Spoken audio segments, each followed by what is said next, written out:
Hey there paper geeks and glitter nerds, it's another crazy geek crafter, and this is project 2 of my Yuletide series, where I'll be making 2 Christmas cards. I have been waiting to use this die, I think all through Christmas. I had already made all my Christmas cards when I bought this one, and I wasn't actually sure if I could send Slimline cards for the same price as normal cards, but I could. And hopefully that means this won't be the only Slimline Christmas cards I send out this year. This was made some months ago, back when I was still trying to keep up with the make 2 cards a month. Spoiler alert, that didn't happen. So I'm on a schedule right now, but I do have a few cards from earlier this year that I'll be sharing with you just here in the beginning while I get some cards made. And since some of the cards I've been wanting to make are kind of big projects, there'll be some very easy cards and there'll be some very time-consuming cards. And this one is one of the time-consuming ones, actually. But that's just because I kept everything in. I didn't cut out all the time I spent die cutting, for instance, or the actual die cutting I cut out, because you can't see it, it's off screen. But this is actually before I got my my electric machine, so that's why you don't see me die cutting the way I do these days, where you can see the plate coming in and out of the screen on one side. This is back when I had to get up and actually crank it. So I just have to get my pieces in order here. I had already picked a paper pad for this. I will have to use an extra one, because this one actually doesn't go that well on the portrait side. This one is more of, or is it the other way around? I am so forgetful. This one is the portrait, the other one is the landscape, that's right. It has to do with what kind of leftovers I have, whether they fit on one side or the other. I'm rambling, I'm sorry, it's a bit late, and I have to get this voiceover done. I've run out of time. I can't stall any longer if I want this video to go up as usual on Saturday. So I'm just flipping through all my scraps, and then I'm going to have to pull out full pages too to complete the card. But I found it very helpful to have all these pieces to check with my pad and paper if there was enough room for them.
with everything cut out, even with the few small mistakes I have, it's time to make a card base.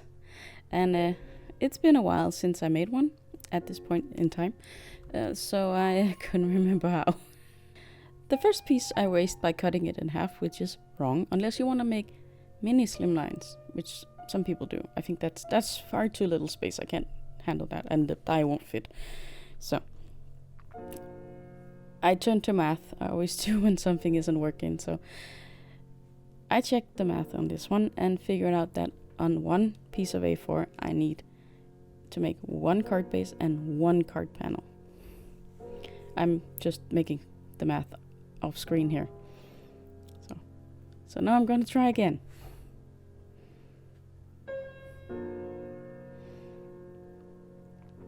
And just to be extra sure, I'm using my ruler to mark where I'm cutting, because the rulers I've put on my die cutting machine, my die cutting machine. Yes, I really need to go to bed soon.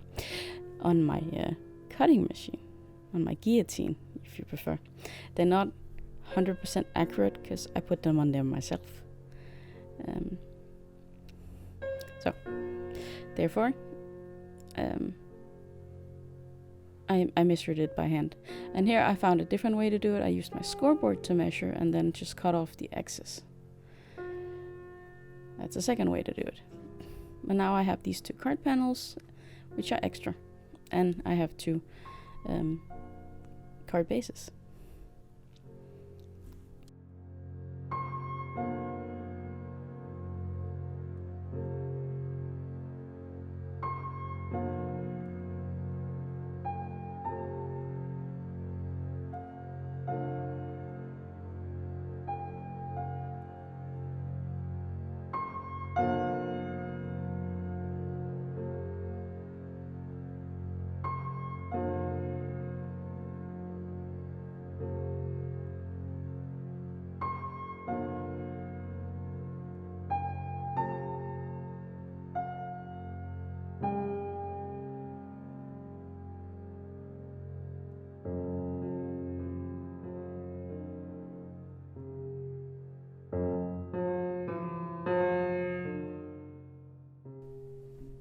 I would have preferred to have had more cutouts so that I could stack up the layers on both cards, but I didn't really want to cut more of them, so I just stacked the two sets I had for one card and left that part out on the other one.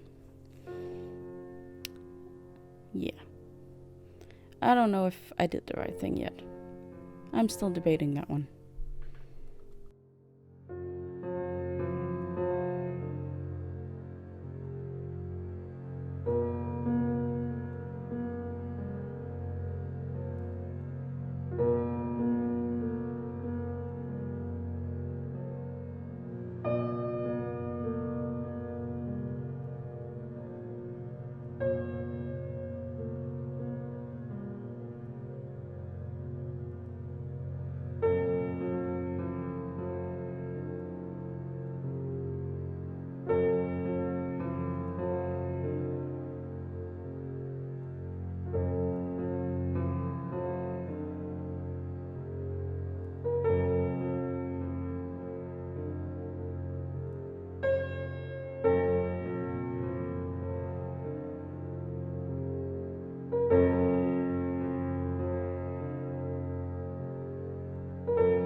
For a sentiment, I'm picking a simple and basic die. That's actually the same brand as the cover I used for everything else. I'm just gonna cut it in red, because red is the color that goes with both cards. There is more green on the P13 card, and there's more blue on the Echo Park card.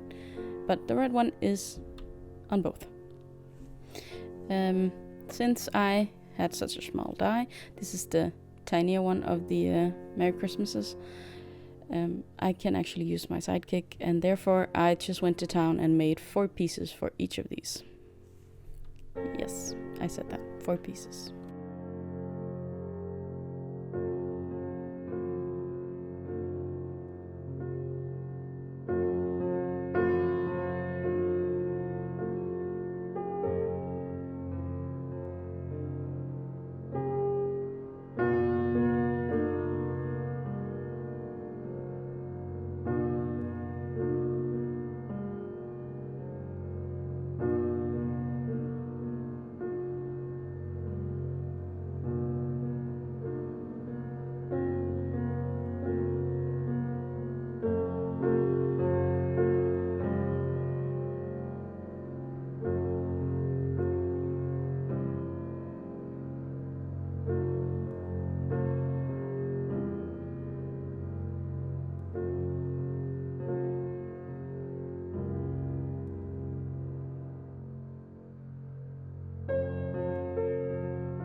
Since some of the panels had slipped in the die cutting machine, I was looking for an embellishment for this card, and it was hard to find one that matched.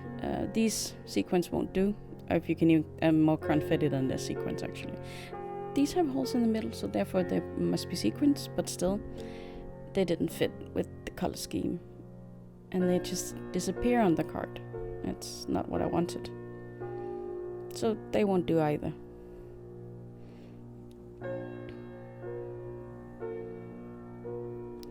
Then I think maybe I can use some of my drops. They're very dusty for a reason. Typically I forget to use them. That's just the way it is. But finding a color, a color for one card that would match the red one, maybe. But then again, it's too much. Since red isn't actually a blended color, I can't say there's too much red in it, but it's too warm compared to the ones on the card. And the blue one didn't fit with the blues. Then I could go white, but that's just boring.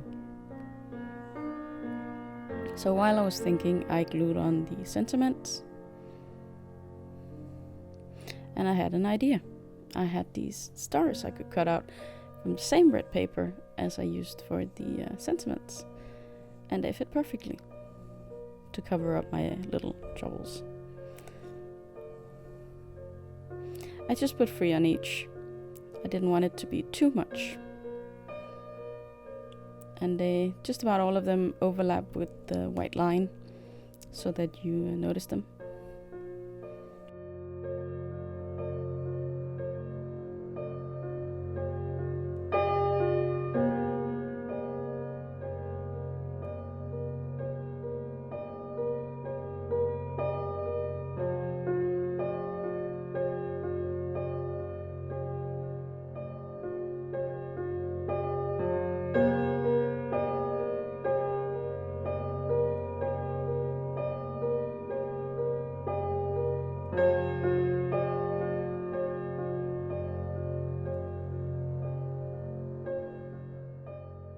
After some thinking, my last addition is glossy accents, and it really does help everything pop. I was a bit concerned one of the applications on one of the greetings was not as smooth as I had wanted, but in time it actually smoothed out itself, and right now I can't tell you which one had the bumpy version when I first applied it, so that's a good thing.